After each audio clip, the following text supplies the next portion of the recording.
La marche était rude et silencieuse.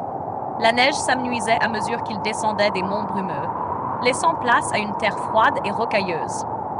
Les pieds des hobbits glissaient parfois sur les cailloux humides, et Gimli râlait à chaque faux pas.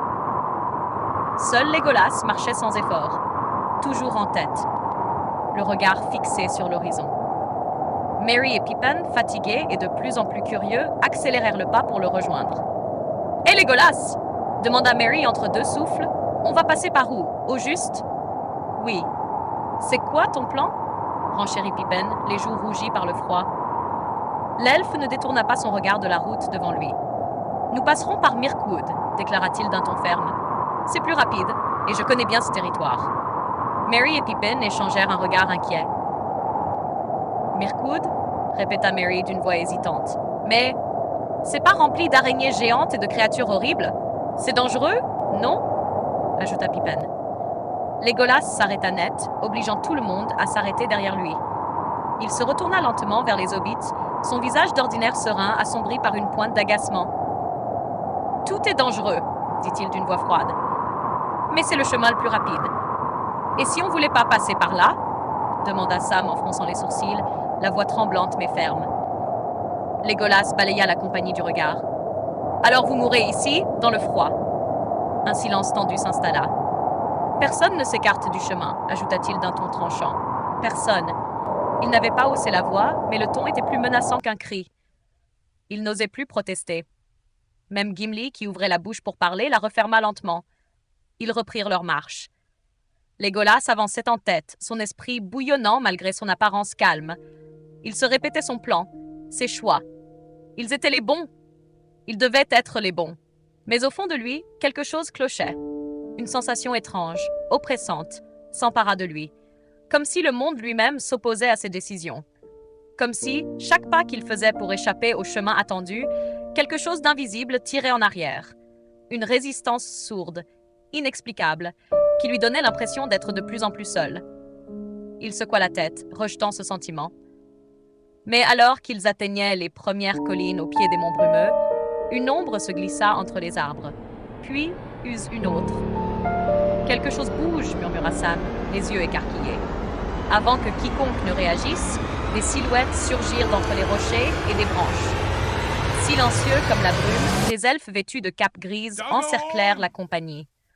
Leurs arcs étaient levés, les flèches prêtes à tirer. À leur tête, un elfe à la posture noble s'avança.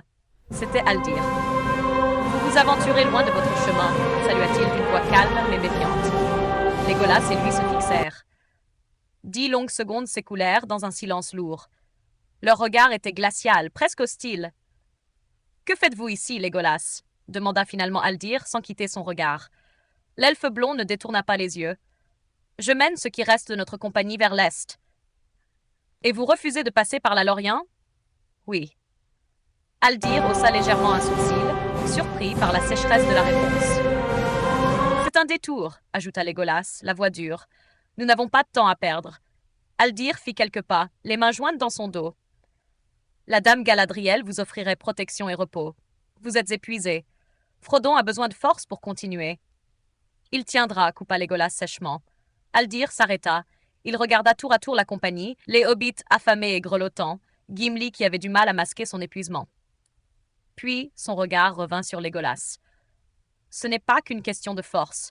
La Lorien vous cache des yeux de l'ennemi. Mirkwood, lui, est infesté de créatures et surveillé. Vous serez traqué à chaque pas. » Legolas serra les dents. « Je connais Mirkwood. »« Moi, je connais la Lorienne, » répliqua Haldir d'un ton toujours aussi calme, mais plus ferme.